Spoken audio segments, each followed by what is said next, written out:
नमस्कार दोस्तों।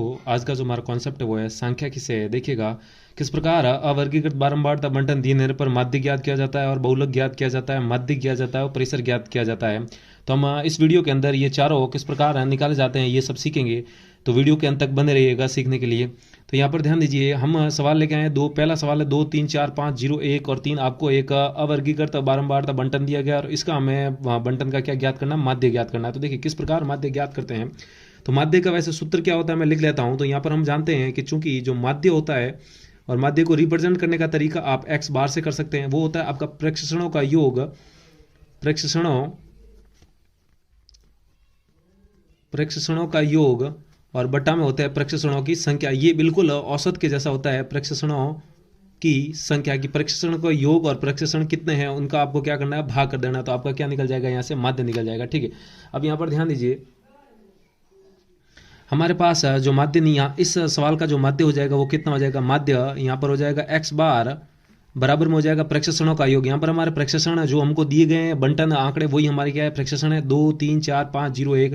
तो इन सब का क्या करना है, हमें योग करना है। यानी कि 2 + 3 + 4 + 5 + 0 + 1 प्लस हो जाएगा हमारा 3 और बट्टा में कितना है, ये कितने जने हैं, 1, 2, 3, 4, 5, 6, 7 जने। तो हम क्या करेंगे, 7 का भाग लगा लेंगे। ठीक है, अब इसको सॉल्व कर लीजिए।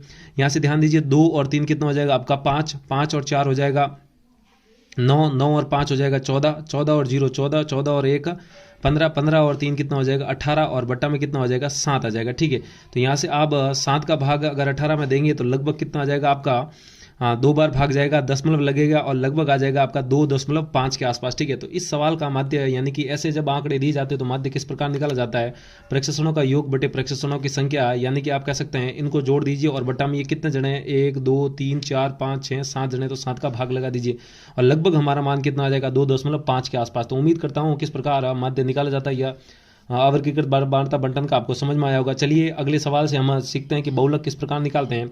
यहाँ पर ध्यान दीजिए, हमारा जो सवाल है वो क्या है, दूसरा सवाल हमारा बहुलक का है। वो क्या है, 4, 3, 4, 1, 2, 4, 3 दिया गया। अब बहुलक क्या होगा, यहाँ पर ध्यान दीजिए, हम लिखेंगे बहुलक। बहुलक निकालने का वैसे ये अवर्गीकृत बारंबारता बंटन के लिए कोई सूत्र नहीं है। बहुलक का कॉन्सेप्ट होता है कि भाई जो प्रेक्षण आपको दिए जाते हैं उसमें जो प्रेक्षण ज़्यादा बार आता है, जिसकी बारंबारता सबसे ज़्यादा है, वो क्या हो जाएगा आपका बहुलक हो जाएगा। तो मैं यहाँ पर लिख लेता हूँ, सबसे अधिक बारंबारता वाला, सबसे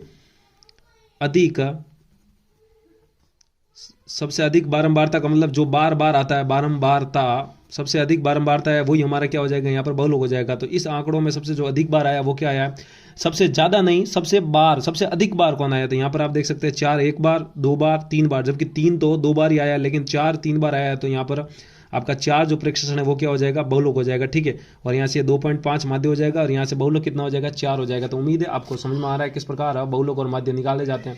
अब हम चलते हैं हमारे माध्य की ओर कि माध्य किस प्रकार निकाले जाते हैं। तो यहाँ पर आप देख सकते हैं 12, 1, 6, 4, 10, 8, 1, 4 आपको आंकड़े दिए गए हैं, या कह सकते हैं आप अवर्गीकृत आंकड़े दिए गए, तो इनका माध्य निकालना है।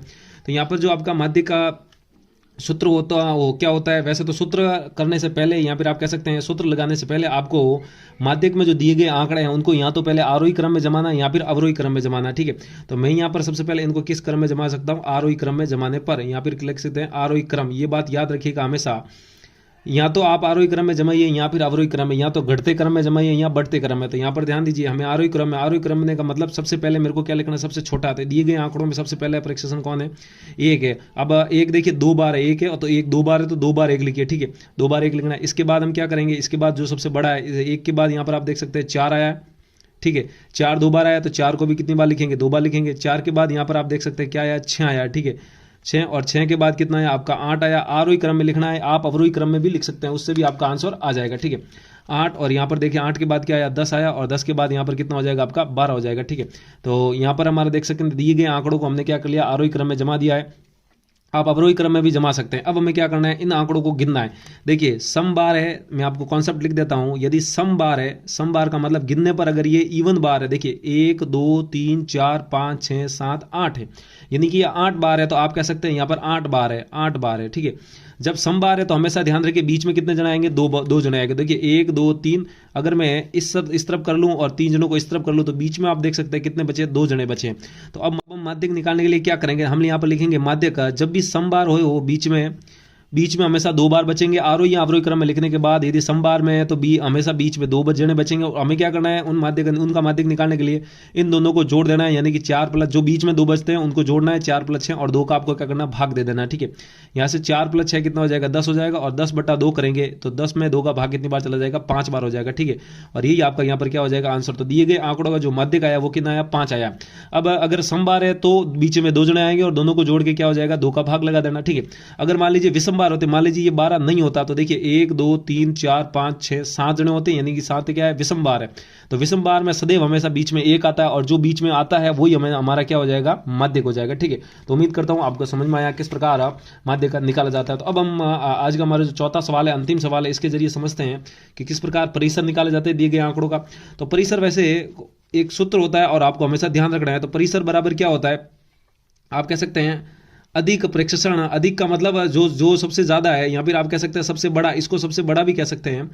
आप कह सकते हैं सबसे बड़ा प्रेक्षण माइनस सबसे छोटा प्रेक्षण। ठीक है, सबसे बड़ा माइनस सबसे छोटा प्रेक्षण आप लिखिए, वो आपका क्या हो जाएगा, परिसर हो जाएगा, सबसे छोटा प्रेक्षण। ठीक है, तो यहाँ से आप कह सकते हैं दिए गए सवाल का जो परिसर हो जाएगा वो कितना हो जाएगा, यहाँ से आप कह सकते हैं दिए गए आंकड़ों का जो परिसर है वो क्या हो जाएगा। यहाँ पर आप देखिए सबसे बड़ा आंकड़ा आपको दिख रहा होगा क्या है, 9 है। ठीक है, 9 और माइनस करना है सबसे छोटा आंकड़ा। यहाँ पर आप देख सकते हैं सबसे छोटा क्या आपका 1 है, तो यहाँ पर करेंगे 9 - 1 और 9 - 1 कितना हो जाएगा आपका 8 हो जाएगा। यानी कि दिए गए आंकड़ों का जो प्रेक्षण, यानी कि दिए गए जो आंकड़ों का परिसर है वो कितना हो जाएगा आपका 8 हो जाएगा। ठीक है, तो उम्मीद करता हूँ आपको समझ में आया होगा किस प्रकार परिसर निकाले जाते हैं और किस प्रकार माध्यक और बहुलक निकाला जाता है। समझ में आया तो वीडियो को लाइक कीजिए और अभी तक चैनल को सब्सक्राइब नहीं किया तो वीडियो के नीचे जो लाल बटन है उसको दबाइए, उसके पास वाली घंटी भी दबाइए ताकि ऐसी ही बेसिक कॉन्सेप्ट से जुड़ी वीडियो आपके नोटिफिकेशन में आ सके। तो आज के लिए इतना ही रखते हैं, जल्दी मिलते हैं हम एक और वीडियो के साथ, एक और कंसेप्ट के साथ। तब तक के लिए जय हिंद।